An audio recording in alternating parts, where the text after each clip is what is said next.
let's go to 2023. Okay. So you decided to do something which I would regard as stupid, but bearing in mind some of the things that you'd already done before, you'd still compare as stupid. no, I think they're quite sane and normal compared to what we're about to talk about next.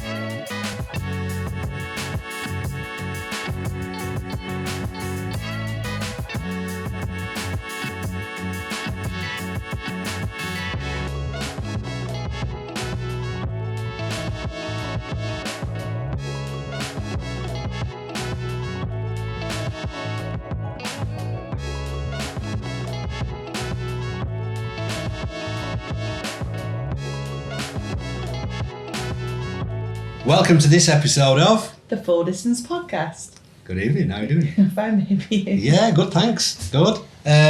Quick recap of the last couple of weeks. 3 weeks ago now, or 2.5 weeks ago. 2.5. Ferriby 10.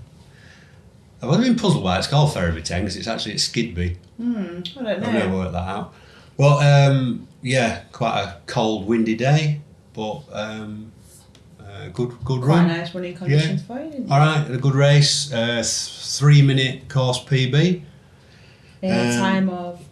Oh God, 1 hour 15 minutes and 11 seconds, I think, off the top of my head. Mm-hmm. Which was another house record. Come on, that's another one. Notching them off. Yeah, so by what, 12 seconds yes. was it? Yeah. I mean, my legs were dead going up the hill at the end. I'm sure those of you who've run it will know what that's like. Yeah. But so I thought I'd missed out by a second, didn't I? But then the chip time was more favourable. No one got divorced. Not yet. So that's that's good. So yeah, that was it was a good run. I enjoyed it actually. Paced it quite well. Last 5 miles were all 7:05, 7:10, so I was quite happy with that. Yeah, you had a really good run. Yeah. So yeah, good day out. And then this weekend just gone, we've just been to the Lake District, haven't we? You did Grisdale Forest. Which we did last year. year. And I went and did Grisdale again, which... We had a different route this year though, didn't you? So due to all the recent storms and weather, a lot of trees were down, so it had to be rerouted. Yeah, so the course... 2 loops. Yeah, the course was slightly longer on it, but yeah, so I had paced it to do it in about 3 minutes under 2 hours and ended up doing it a minute over because the course was half a mile long. But you did do it in under 2 hours, didn't you? Yeah, I did, yeah. But I got a bit of a shock when we watched Beeped at 13 miles and it was still half a mile from the finish. But yeah, still a good run though, but it was bloody cold. And wet. It rained and it was sideways rain and it was horrible. So I'm glad I don't doing the marathon because I wanted to go out and do another 13-mile loop after that. I've seen a lot of reports and the write-ups as well, the people that did do the marathon afterwards, they changed that course as well. Oh, did they? And it was a lot more technical and harder on that part of it as well, apparently. So yeah. Maybe next year. Yeah, just one thing. There was no T-shirt this year. Oh. I was waiting for me. You got a medal though. Oh, yeah, we got a medal. I got a medal last year. We got a T-shirt last year, so I'm advertising the fact, but I didn't get one this year, so I was a bit disappointed. And I'm assuming that you didn't have to pay extra because I would have got one. But anyway. Maybe I'll write off and complain. Maybe I will, but I'm sure nothing will be done about it. So so that's the last couple of weeks really. Yeah, and just a bit of training and what have you. You've just been ticking off your training plan, really, haven't you? Yeah, and you've been doing what you can. Thanks. Yeah, that's Moving on. That's all right. We'll move on then, shall we? Yeah, so this week, or this episode, we've got a guest. We do have a special guest. We have a special guest, and this special guest is someone who's been trying to get in basically since we started doing this, and he's been avoiding us. Not wanting to come in. I think it was because he thought we were unprofessional, which obviously we're not. We are professional in our professional studio. And I think he's trying to avoid us, but I think he's now realised that we are more serious. He's decided to come in for a chat. So our special guest this week is Steve Clark. So let's get him in and have a chat. So Steve, welcome. Great to finally get you in for a chat. It's been a while. Obviously we've been pestering you a bit, and we appreciate you, very busy man. So thanks for fitting us into your busy schedule. Thanks for having me. That's all right, not a problem. So for those of you who don't know, Steve, you've been involved in sport for a long time. as a coach and an athlete. Let's go all the way back to the beginning and tell people how you got into sport. Okay, so start from the very beginning then. So originally played football as a teenager, like a lot of us do. And then once I got to like 16, 17, started to do a bit of like gym work, a couple of running events and stuff. And then at 17, I started working at a gym called Freakies. I don't know if you've ever heard of that in Scunthorpe.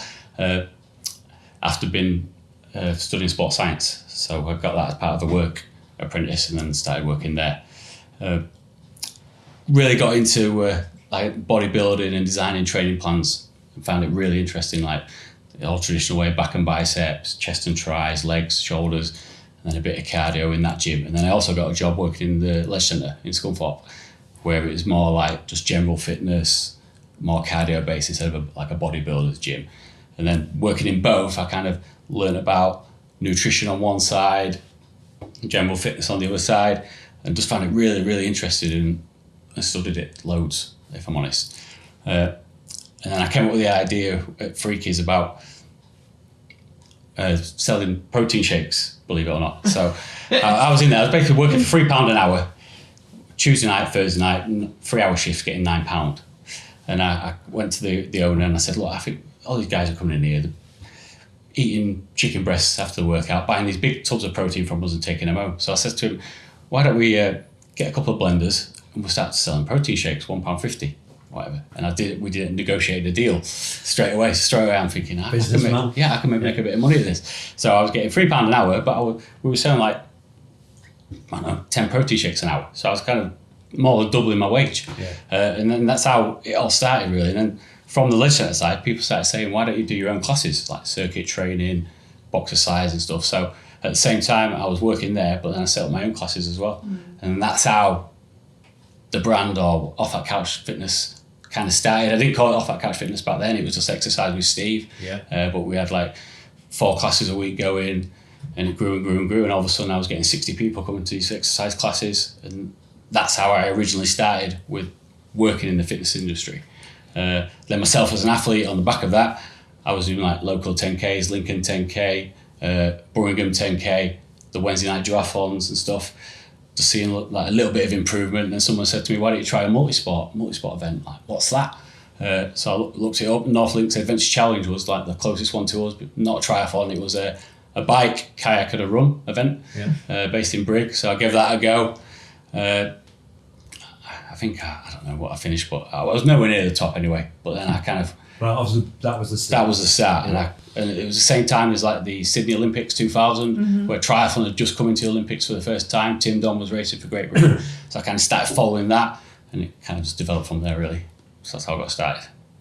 Cool. And a big spiral. Yeah, massive spiral after that, yeah. Good one. And then after that, you obviously got into triathlon. Were you part of Link Squad when Link Squad originally got Yeah, set so up? there was a group of us at Scunthorpe Triathlon Club, which was like the Wednesday night duathlons, which was before Link Squad, and then we formed Link Squad in 2007. So there was guys like Ken Collier, Paul Carville, myself, Andy Veach, Dan Broughton, and that we was all training for this Adventure Challenge race, which was the one I just talked about. And it was like, why don't we create our own club? So we did. We created Link Squad, the Quadathlon Club. Cool. And that's how Link Squad started in 2007. And then we decided to put a local triathlon on, which was the Brigg Sprint Triathlon, which started in 2008. And that's how that started. Cool. Yeah. I managed to race it. It's scary to think now, obviously, like we're in 2024 now. And Yeah. I mean, looking back, my first triathlon was 2002. Was it? Wow. Yeah, so Mansfield Triathlon, which was like, used to be organised by One Step and Beyond, which then they evolved to become Outlaw, the Outlaw brand. Yeah. So, yeah. Yeah. So, yeah. Yeah, It's been going a while now. It's a bit of a shock, isn't it, when you look back.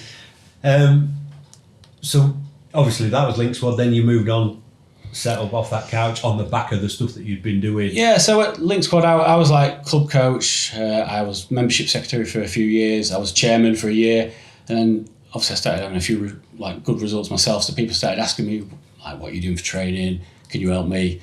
And then again, what I've already talked about, straight away I started thinking, well, I could maybe develop this and start like charging people for coaching, because back then it wasn't really a thing, triathlon coaching. It was like up and coming sport, not everyone did it. A lot of people ran, a lot of people cycled, a lot of people swim, but they didn't put it all together. Yeah. So yeah, that's how that developed. I did it for free initially, helped a few guys out. Get myself going, built it up, and then once I got my qualifications and everything, then we started ramping it up almost. Yeah. Created a big monster.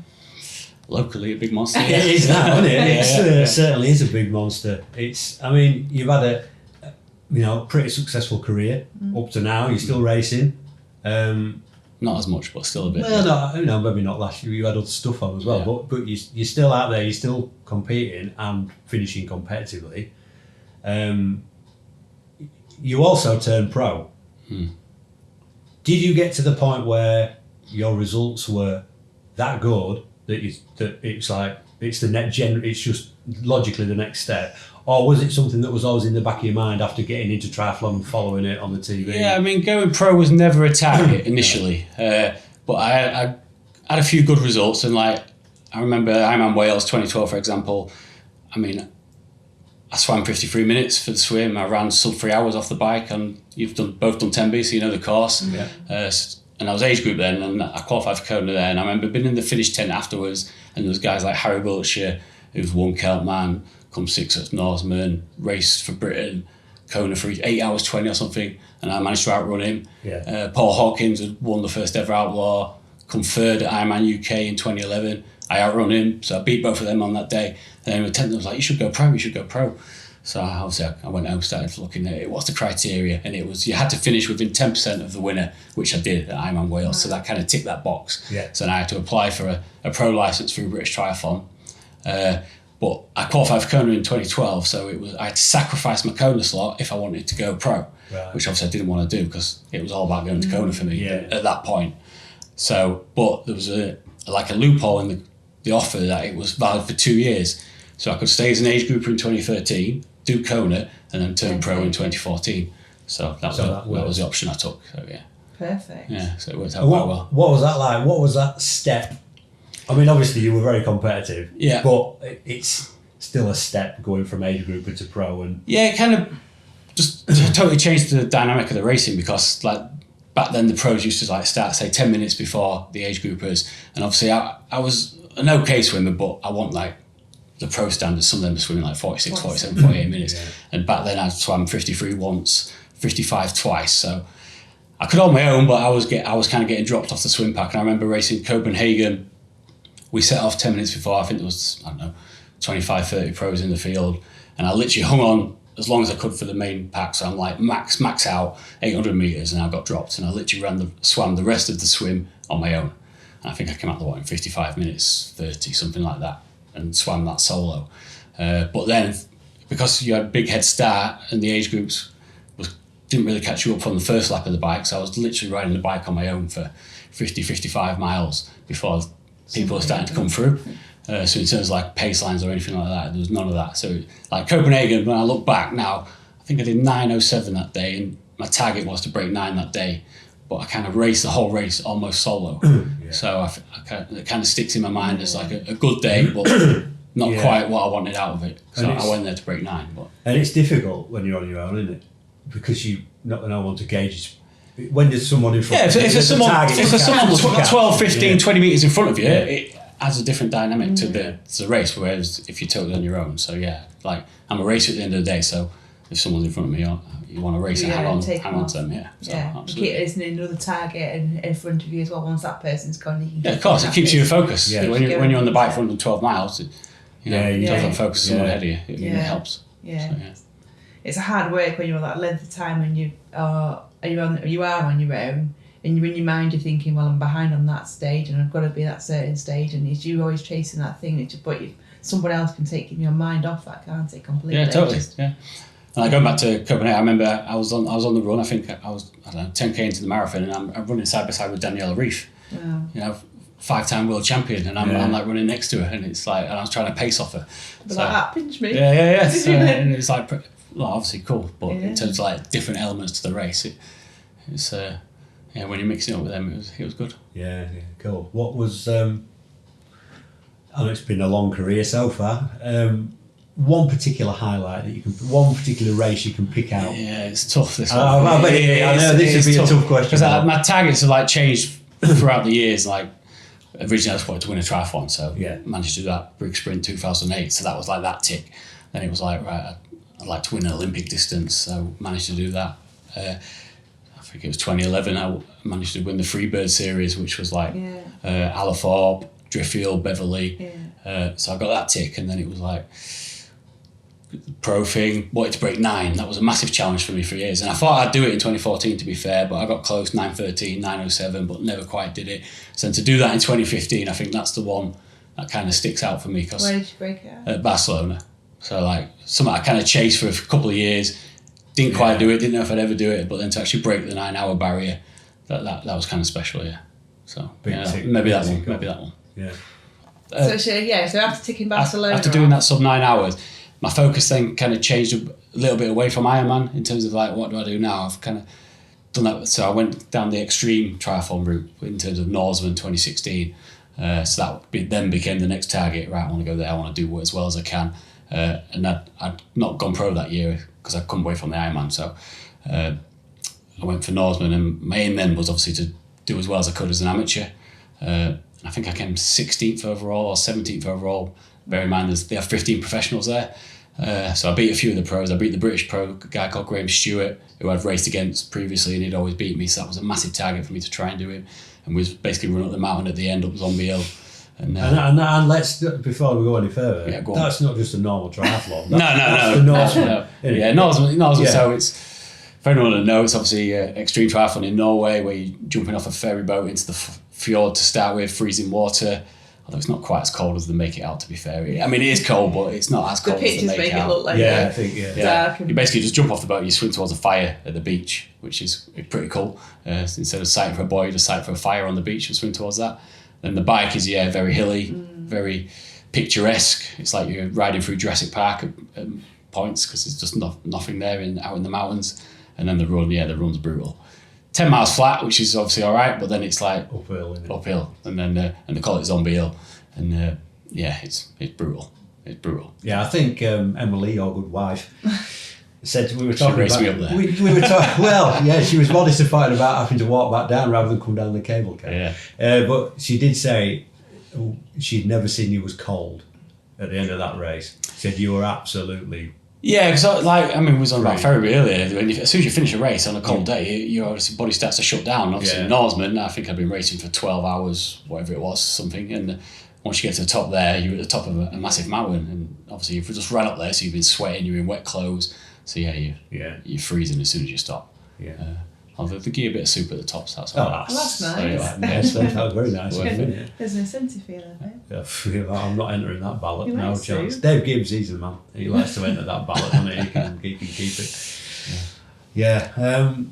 So that was 2016. Yeah. So after that, I really enjoyed the Norseman. I found that totally different. Did that make you consciously then look away from Ironman and look at doing different stuff? Yeah, so 100%. So the next one was Triathlon X, because I've read about the Norseman in the magazines, and Triathlon X was voted to be a harder race than Norseman. So I thought, all right, I'll go give that one a go. And it's in the Lake District, so basically swim in Windermere, then you bike the Fred Whitten route, which is like a bit of an iconic sportive. And then you basically run from Ambleside, Scarfell Pike, top, and back down again. So again, brutal day. So I did that one in 2017. I managed to win that. So that was that tick of winning a full distance. And then I completed the set. I'd won sprint, Olympic, half Ironman, full Ironman distance. So that was like another target that I created for myself. Cool. Then little Harriet came along. So kind of 2018, I took a step back, just did like Brig Sprint and stuff, focused on a bit of family there. And then in 2019, I focused on running. So I obviously didn't have the time to train as much as I had done in the past. So kind of had a year where I thought, right, I'll try and nail some good running times. So I managed to PB a half marathon at North Links and Yorkshire Marathon. They were like my two big focus, although I did actually do Ironman Lanzarote that year as well. Sneak one in. Snuck it in, but that was just like a bucket list race that I'd always wanted to do. I didn't manage to do it in the early years, so I just wanted to go back and do that one. Swim and bike was a bit off what they normally are, but because I've been focusing on the run, I think I ran 3:07 for the marathon at Lanza, so I was happy with that. And then I went to Yorkshire Marathon and ran 2:43, I think it was. Yeah, so that was like a big tick then to kind of break that 2:45 barrier in the marathon. When did we get to that? 2019, 2020. I think I took a step back again. I don't think I raced as much, and then obviously COVID hit. So then I did nothing. Which don't think you had a choice on that. No. So COVID we did the half Ironman in the garden, which a load of us did, which was good. And then 2022.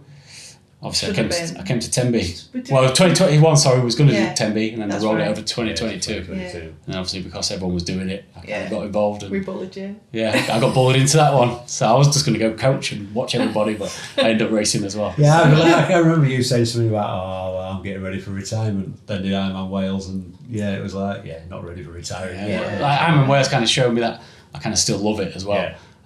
Just loved the marathon that day, getting on there, trying to chase Adam down and then hold him off and stuff. So I just love racing. So and that wasn't a very nice day, was it? No. We spoke about that day before, but it was the latter stages of that day were not very nice. So. But we finished by then.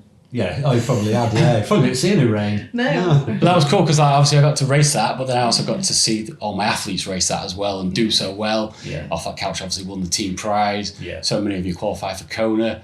So overall, it was just You like took an slot awesome for Kona? weekend. I got boarding tickets to slot for Kona, which then never became Kona. No. But Did it? So It did be something else instead. Yeah. But that must have been that. Obviously, doing well in your age group, getting a Kona slot, but then winning the team prize as well. Yeah, that must have been a massive thing for you that day to.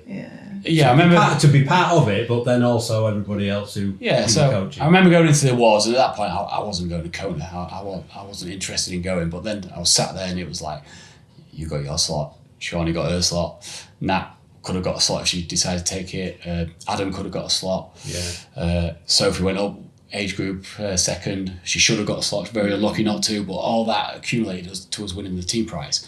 And I kind of just got drawn in. Obviously, Hinchy got his slot as well, didn't he? So I kind of got drawn in. Thought, I'm going as well if everyone else is. So but what a day that was. What a weekend. That was the day that made me decide that I had to do it. Yeah, exactly. It inspired you, didn't it? It inspired me to do it. And I think as far as for you and the whole year, I think we were very fortunate coming out of COVID that we'd spent 3 years training for Ironman Wales and probably kept us going during the COVID times as well. But to train as a team in that year as well, everyone kept pretty much motivated everybody else going as well, didn't it? To say that, and I think that from a point of view that people are watching or what they're doing is that you get involved on that, isn't it? And if you go in, if there's loads of people, it keeps everybody motivated. That you were there doing it.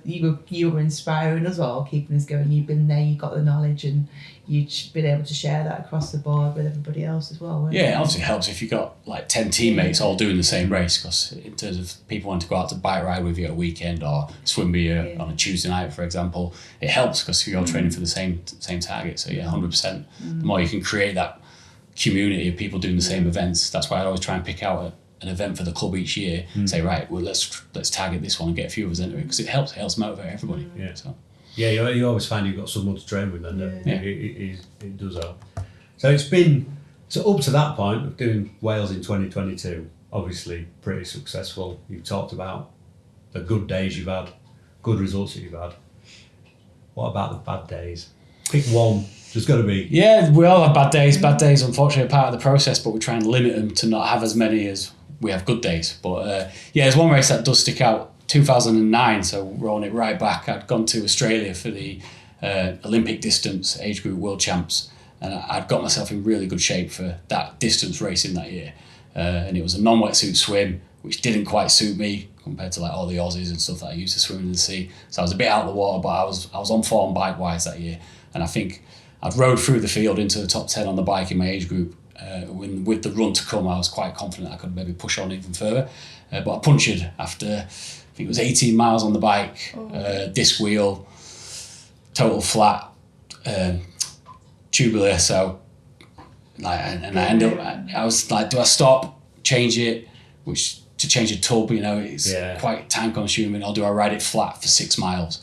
So I made the decision in the race to ride it flat for 6 miles, and obviously you got to go steady around the bends. And all these people just coming past me, and like, that was demoralising. Yeah, I'd done all this hard work to get myself back in contention, and then it was just like dropping down, and that was a bad day. And then on the run, kind of my head wasn't quite where it should have been, and I don't know where I finished, but obviously I didn't finish where I went to, what I went for, and I've gone all the way to Australia.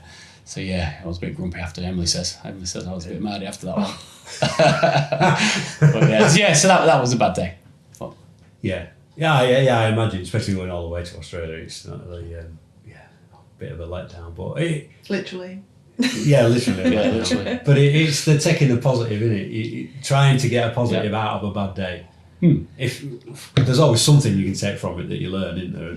From whatever happens during a race, if you have a disaster, there's always something that you can take to the next race. And yeah, absolutely. So that definitely made me stronger going forward. Yeah. Because how I got on the run, really looking back now, I should have just, kept my head and pushed on and focused on trying to run a good 10k split. But I knew I wasn't going to get what I'd gone for.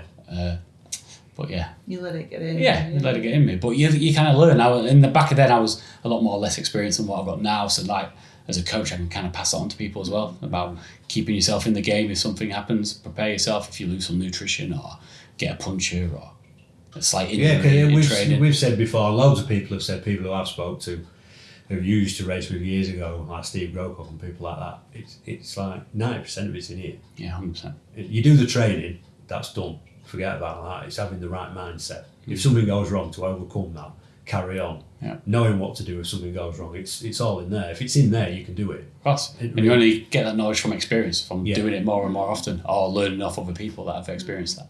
Yeah. So let's jump forward a little bit. I know Tom's interested in this. So let's go to 2023. Okay. So you decided to do something which I would regard as stupid. But bearing in mind some of the things that you'd already done before, you'd still compare as stupid. no, I think they're quite sane and normal compared to what we're about to talk about next. So you decided to compete in the Marathon des Sables. Yeah.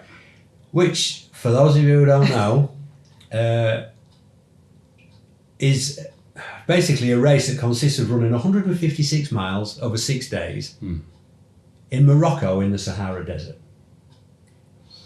So firstly, why? Why? I remember watching a documentary on it on Discovery Channel or something like that. And there's this one guy who got lost off the course, and he had to find a shelter, and he was living off, like, I think he was drinking bat's blood and all this lot to stay alive. And I don't know why, but I just remember watching this program thinking, I'd love to do that. And Emily was like, what are you on about? And I kind of said, for my 40th, that's what I want to do. And I'd said that for a good few years. And she was like, yeah, whatever, it's not going to happen. But anyway, in the back of my head, I always had it in my head, 40th, I'm going to do that. So that was the reason why. I just watched this documentary, and I kind of, not obsessed with it, but I read up about it, started reading like loads of articles online about it and stuff.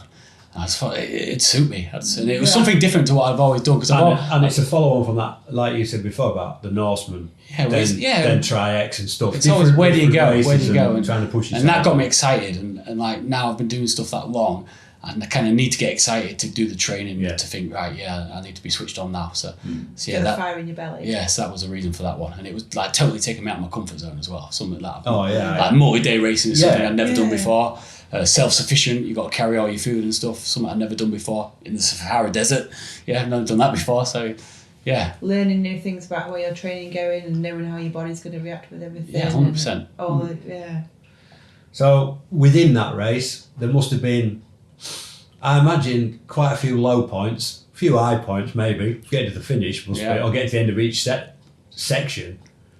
So there's got to be a massive, 1 minute you're up here, the next minute down there. Yeah, so it was key with that one is to not think of the end game, because obviously it's so long, 6 days of racing. So it was like little races within races. So break it down day by day, but then break the day down as well to checkpoint by checkpoint, because it was like some days it was 20 miles, some days it was, I think the longest day was 56 miles. So it's to try and think, right, I'm going to do 56 miles today is ridiculous. So you just break it down checkpoint at a time, 10 miles, 10 mile blocks. Get there, reevaluate where we're at, go from there. So first 3 days, absolutely spot on. I was doing well. Yeah, you were top European to start with. I was top European. I think, I don't know where I was, around 20th, something like that. my tent was getting excited every time the people walk. Oh, this lad in my tent is top 20. And I was like, so everyone's getting excited. But I honestly felt like I was comfortable. I'd not pushed too hard. I kind of felt I'd prepped for it well. My feet was in all right. Yeah, they were battered, but everyone's were battered. But there was tolerable. And then the night, it was Sunday, Monday, Tuesday night, it kind of all started going wrong. I was laid in my tent, all of a sudden feeling ill. I'm like, it's the perfect environment to get ill out there. You've got to think like people's hygienes are very poor. There's no showers. People not washing right. People just going to toilet. As you can imagine, you're in the desert, so it's like go to toilet where you want kind of thing. And you're walking around in that on a night time. Looking back now, I should have took some better things for my feet on a night time, because obviously you got your trail shoes that you wear in the day, and then the last thing you want to do is wear them all around town. So I took some cheap slippers that you get free in a hotel. Big mistake. I should have took some proper, like, decent flip-flops to wear that are solid on my foot, because you're walking in all sorts, and they're just the perfect things for picking up germs and poor hygiene. Then obviously you're eating food and stuff, and I just got really ill. And then the next day, because I was in the top 50, I had to start 3 hours later than everybody else in like what they call the elite wave. So I'm like 3 hours just standing in the sun, because they take all the tents down in the camp. I'm dehydrated, I'm ill, I'm just thinking I don't want to be here. But I'd raised so much money for charity, and obviously I was really determined to finish it, so it was just a matter of, right, this is the long stage, 56 miles. I've just got to crack on. Is that the one where you run into the night? Yeah, so we started at 11 a.m. Everyone else has started at 9 o'clock, but the top 50 started at 11 a.m. and it's basically 56 miles. Certain checkpoints you've got to hit by a certain time, and then it's through the night all the way until the following dinner time the next day. Did you, because part of you're only allowed a certain amount of water as well, aren't you? Yeah, so that's the limit your water depending on the heat, and at that time there was actually a heat wave in Europe and in Morocco, so instead of it being like normal 40 degrees, it was 50 degrees. So in the middle of the day, out in the sand, it's like 50 odd degrees, and you got limited water, so you're running out of water by the time you get to the next checkpoint, so you're forever playing catch up, trying to replenish your fluids and your sodium. And it's impossible to do no matter how much you take with you and carry. So everyone is suffering, not just me. There was people been sick and spewing up everywhere. It's pretty brutal, and that was probably the worst day I've ever had in terms of like a day of exercise. The one where you ran into the night, that I think we were following it on that. Yeah, my little dog was kind of slowing right down as everyone was tracking. You're in 50-degree heat during the day, and then at night, temperature at night is dropping down to it's really quite low. Yeah, I mean, I'll be honest with you, I don't remember feeling like cold on the night time. I was still in a t-shirt. I did put some arm warmers on through the night, but I was still in a t-shirt and shorts, so it was warm enough. So it's not a bad sign when you're dehydrated and feeling poorly if you've got night time and stuff as well. But you get to the checkpoint and all you want to do is go to sleep. And some people do, but like I knew if I sat there and went to sleep, I wasn't going to carry on. So it was literally get to the checkpoint, replenish what I could replenish, carry on. And I was shuffling through the night, but it was just like mind over matter. I've got to do it. And yeah, we got it done. Not in the time I wanted to do that stage, but you did. But I did it. And if I'm honest, I am proud of myself for doing that, because I could have easily stopped. And lots of people that was with me, around me, were stopping and dropping out. That made it quite hard as well. The people were you supposed to got to shut them out, or 100%. Like you see one person drop out, and you think, maybe I should. But that wasn't an option, so I had to get it done. And to be fair, like on the last stage, I did get myself back to it, and all right, I didn't say run the marathon stage, but I kind of shuffled the marathon stage and got round. So looking back, I am proud of what I did for Marathon Sables. An awesome effort to do it. It was incredible. I think it's one of them. What we didn't know anything about it, then researched what it was, and we were sort of, a bit sort of like, God, what do you want to go do that for? Yeah, I mean, out of 1,200 entries, I think 600 and something finished. And I think I can't remember where I finished in 170 or something like that. So, I think when you were about 20th place, I think the top 20 were all Moroccans.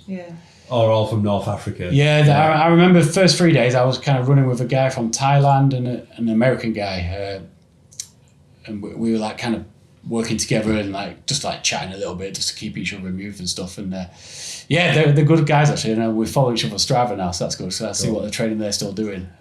So it was good. It was good. That's one of those things, because you've all got that common ground of where you've been and what you've been through on that whole day. Yeah. Oh, that was one thing I was going to say, was like, are you still in touch with people that you met? Yeah, so we're still, the guys in my tent, there was one guy from Australia and the rest of us are all British, because they try and put everyone together from the same countries. We've got a WhatsApp group we call Tent 94, so that was our tent number, and everyone puts in what they're racing or what they're doing next year. And 2 of the guys, there was 8 in our tent, only 4 finished. 2 of the guys are going back next year. Really? So, yeah. Did they finish it last year, or are they going back to complete? No, they didn't going finish. back again to try? Yeah, so 4 of us finished and then 2 more going back, So that's cool. That's how they do it. It is the ultimate endurance race, though, isn't it? Like, if there's one thing in the world that you're going to do, is the marathon for Sables. And there's more out there though. I've been looking. That's been said here live. You're not watching Emily, I hope. No, I think she'd kill me. She'd kill me if I went back there. But there is, I think, when you do look at that event, there is another side event, and people do the half distance as well, don't they? Yeah, and there's a full series now. There's like Morocco half, or now they've changed the Marathon des Sables. It's called MDS Legendary. Then they've got one in Zambia, one in Turkey. It's like a whole race series that's growing. Nambi, I think. So yeah. Cool. Watch this space. Nah, not me. I'm done with that one. Got ticked off. Put to bed. So athlete, coach, work full time, dad, family man. How do you juggle and fit everything in? I'm still learning on that one myself. So the amount of times me and Emily stand there with our diaries and we're like, right, what's going on today or next week, what we got booked in between us. It's like, I almost work 2 full-time jobs now. Emily works nursing part-time, plus now she does the sports massage and stuff. Got Harriet. Yeah, I still don't know how I manage it all, if I'm honest. But we do. Between us, we make it work, and it's good. And like this year, I'm kind of training for the first half of the year, and then I'm going to kind of take a step back for the second half of the year. So I'll race this first half of the year, and then second year, I want everything done before school holidays. Then we can have that school holidays time as a family, and not have the pressure of me thinking, right, I need to go out and do some training. So yeah, that's where we're at this year. Cool. We'll manage it.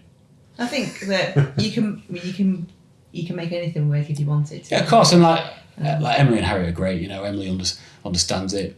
She's been with me from the start of this journey, and she's always been part of it, and it works. It works really good. So yeah, it's good. And everyone knows from another partner, wife, or however it goes, or I suppose from our situation, but it's very different that. But you come home and you rented something, and you'd be like, oh my God, and it's sacrifices that you make, and it's that understanding of, especially when you're training yourself, that you're balancing everything and saying, right, if you're Ironman training, it's like, right, see you in 6 hours, or see you in so many hours and stuff. In terms of family life, going out for that 6-hour bike ride on a Sunday or whatever, it's a massive commitment on the individual doing it and on the family. So yeah, it's something that you have to definitely consider if you are going to go down the long distance route. So as a coach, a successful coach, what's your biggest satisfaction? Well, we talked about one of them, the Ironman Wales team. That's definitely up there, 100%. And then I look back at all the different athletes I've coached, and one always comes to mind is a girl called Nikki Robinson. I don't know if you know her. She was involved with Link Squad.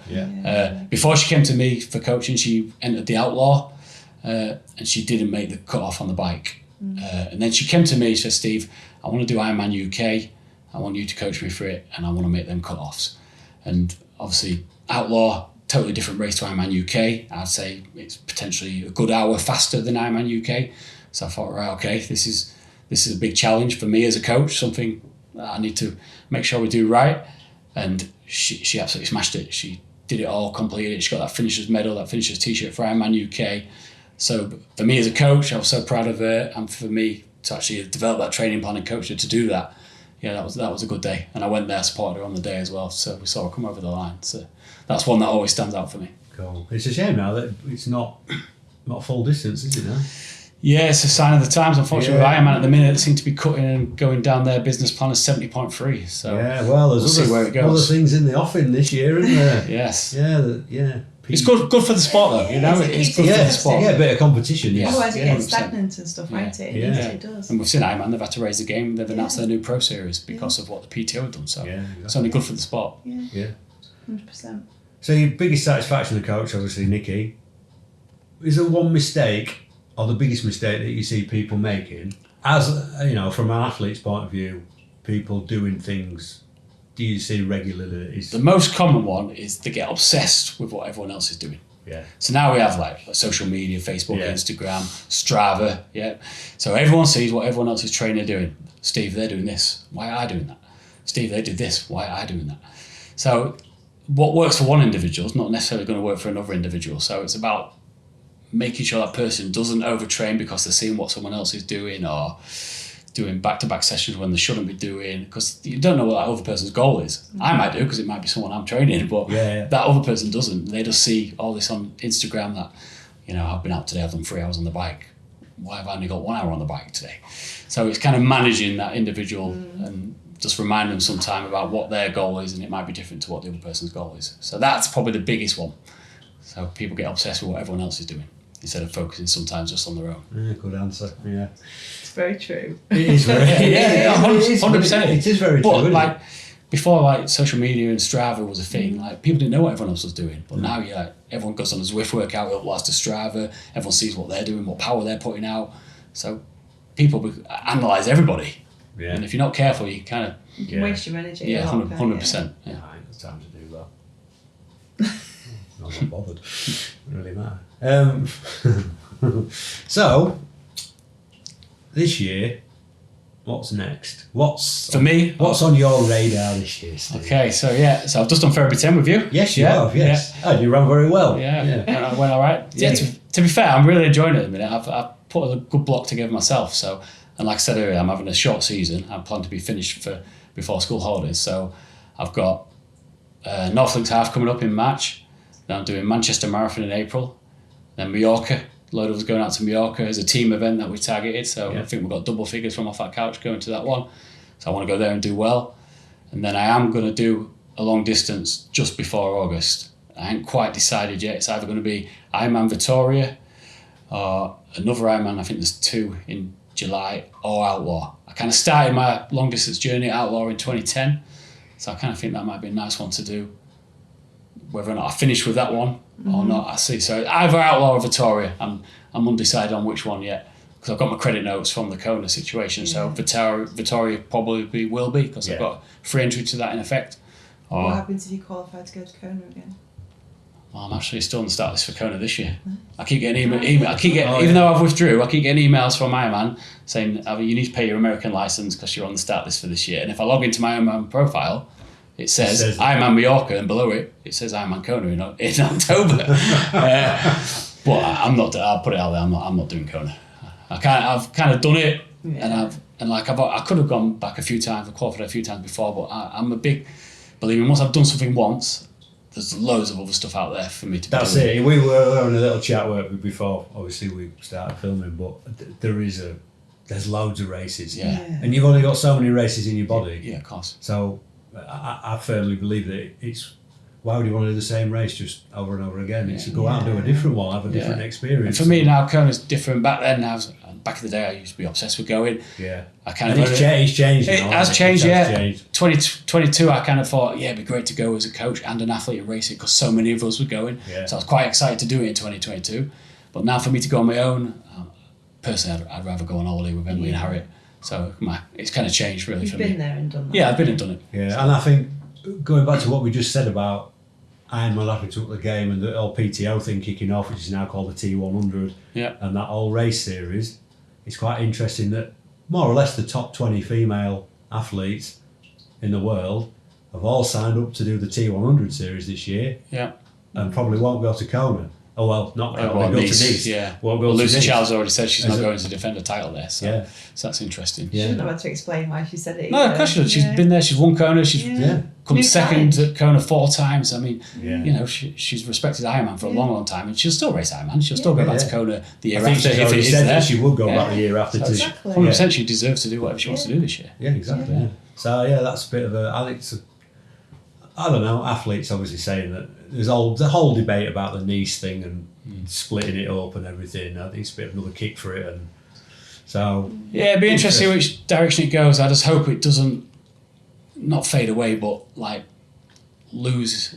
Like Kona's massive. It's like always been that kind of holy grail of triathlon. Anyone who gets a cue to go there has deserved it and stuff. And it's where it all started. 100%, yeah. So for me, it should be special and remain special. So Ironman have got to make sure they keep that. I think. Agree. And it is, even going from a spectator's point of view, it is a special place and a special race when you get there. The build up, the whole environment. It's the toughest race. There's nothing like it. At the end of the year, when you've raced and trained all year, and it's hard work in the heat and everything, and it's a proper test. The key for me with Kona is everyone says, "Have you raced Kona?" Nobody says, "Have you done Ironman World Championships?"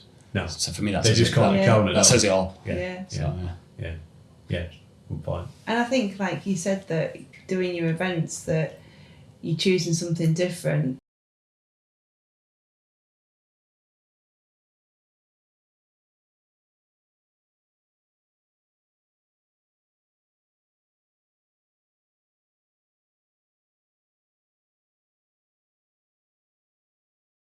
Why spoil what you've had there? It's never going to be the same second time round either. No, I mean, there are races I've done a few times. I've done Ironman Austria 3 times, Ironman Wales 3 times, and I still enjoyed it. But like the goals always got to be different for me. I didn't need something to get me excited. So to go back and do the same race, I don't know, it just doesn't quite appeal to me. But some individuals that do. Some people love to go back and do the same course all the time and like try and better what they've done. Which it's down to the individual, I suppose. Yeah, totally.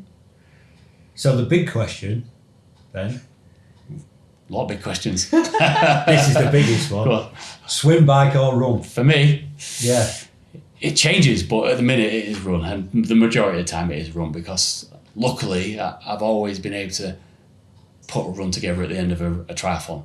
It's kind of always been I've not got one really good of a discipline, but I've not got a weakness. I've kind of got a good average across the 3, but I can always finish strong with a good marathon, for example, on a long distance and trying to run through the field. Like Wales 22, for example. I think I was in the 20th something in my age group, and I managed to run through to like 7th or 8th. So that was a pretty phenomenal run actually. So for me, for run, definitely the run. Yeah, cool. That's not another diss against swimming. Before anybody writes in again, thank you very much. So, have you got anything else you want to? No, I don't think so. Any awkward questions for Steve? I don't think I've got any awkward questions. I was expecting the biggest athletes coaching perspective. I was like, oh, come on, give me a good dig on this one. I was like, oh no. I don't think I have. I think that for me, like for you as an athlete yourself, and the inspiration that you give to us and everybody else is phenomenal. That the races that people think might be out of reach for other people as well. You inspire people to say, right, okay, no, come on, let's do it. And for you turning around and telling my husband he could do Ironman Wales was. Andy's like a great example of like I call it the new generation of triathletes, because back in the day people used to come to me and say, right, I want to put a 3-year plan together to do an Ironman. Whereas Andy came to me and says, right, I want to do Ironman Wales in 12 months. Let's put it together. And like that's how the sport is kind of going now. And why not? Why not go for it straight away? I can still remember the day when I came to you to become a better cyclist. And literally you stood next to me. We were doing a walk bike session and you went, can you swim? I was like, yeah. And then this next thing came, what about running? And then I was like, and then all of a sudden it just... Yeah, but that's because I saw the potential in it straight away. Yeah, but it's the spiral of how it all began, and to say, right, none of any of what I've done, none of it was ever a plan, but then all of a sudden it was like you just tick off certain things, and you just... For me, did I start 2018? I think it was. 17 or 18 probably when you first came to me. We're 24 now, and obviously things have changed for me, but... I look back now and think when you were just saying, oh, you want to do something different, you want to do something that completely challenges and stuff, and just say, thanks, Steve. Yeah, but like you went out of your comfort zone and look at what you've achieved, you know. I know. Podiums at Swansea, Kona. Yeah, it's brilliant. You just find it, and I think that's for me. You inspired me to take on the stupid things like, I'm not stupid, but people say I'm on Wales, and you think it's tough, isn't it? So It's very as tough, much as you're doing that, but you're leading everybody by the events that you do and saying, right, if I can do it, you can do it. And that's another reason why I like to do so many different events as well, because it helps me as a coach. Like at the minute, I'm coaching someone from Marathon Sables for this year, so it's good. So you'll be telling him to make sure he takes some good sturdy flip flops. I will be. I've wrote him a list. You'll meet him on Sunday. He's coming to Ladybar. Oh, is he? Yeah. Cool. Yeah. Will he be running in a tent? He just did a 6-hour race on Saturday, Did and we did it as a prep race. I told him, don't get involved with thinking you need to race. Let's just go and prep for Marathon Sables. So he took his rucksack, did his food, stopped at every aid station, made sure he just prepped it, and he had a good day. Cool. yeah. So yeah. I'll be running with him on Sunday then. I'll be with the other lads at the back. Yeah. All right. Yeah. Cool. So, thanks. No worries. I've got the feeling this might not be the first one. If we do move to a new studio at any point soon, we might have to get you in again. Do a sequel. Yeah, we're doing a sequel. I think there's a lot more we can talk about. But yeah, thanks for watching. I hope you've enjoyed it. Oh, there's one thing before we finish. So we talked about inspiring people. Yep. Obviously trying to get people to get involved in sport and stuff like that. And there's one person in this room who hasn't done a triathlon yet. Isn't the top? It's only a matter of time. It's only a matter of time. Just the way he sat there, I could tell he'd be a good triathlete. Yeah, right. You have to learn how to swim first. Oh, well. We can Someone could swim. We can sort that. So, brig sprint. Yeah. Early brig sprint. Brought you a swim hat, so you'll be all right. So, thanks very much. No problem. Thanks for watching. See you soon. So this episode's second-hand bargain is these little beauties. Scoey's second-hand bargains. Look at them. Siddy S Pro. I felt like I needed some white shoes. My black ones are a bit tatty. I got black to start with because I was a bit of a novice, and I thought you can't wear white shoes when you're a novice, can you? You can't show off. You've got to be a bit of a knob. You've got to be a bit under the radar. I've got white shoes. So you've got a married now. yeah, but you've got a spanking bike. You used Tom. to always I've say got- like you wear white motorbike boots and you're fast. Yeah, that's why I've never worn white motorbike Oh, boots. so what's this mean then? It doesn't mean I'm any faster. I just think they look a bit more stylish. That's all. Might go with my outfit a bit better. So yeah, so these Siddy S Pros, and it's been pointed out to me by Steve that got the World Championship colours on the back, which I did know anyway. So these little beauties came all the way from Lithuania, off a well-known online selling site beginning with E. And they're pretty good. We don't really know how much they are, but I'll tell you what, I bet they were more than the 60 quid I paid for them. I was going to say, you bought me a pair of City bike boots quite a few years ago, and they were good, like good couple of £100 brand new, aren't they? Well, We're that's looking what I at told some. you. Let's have a look. Yeah. Well, mine is second-hand bag. Well, isn't it? Oh, yours were brand new. Yours were 200 odd quid. City Pro. What? Siddy S Pro. You watch. They'll be like 50 quid. Oh, I've been done. I'm like you. Oh, God. But you felt good because you got a second-hand I've got a bargain. pair of shoes. Yeah, and they look like they've been well looked after. 189. 189 quid, 60 quid. Look at them. I mean, there's a few little marks on them. Yeah. But they'll do, won't they? There you go. Well done. Be an even bigger second-hand bargain to come on the next episode. That's go well with these shoes, actually. Yeah. That's the end of that.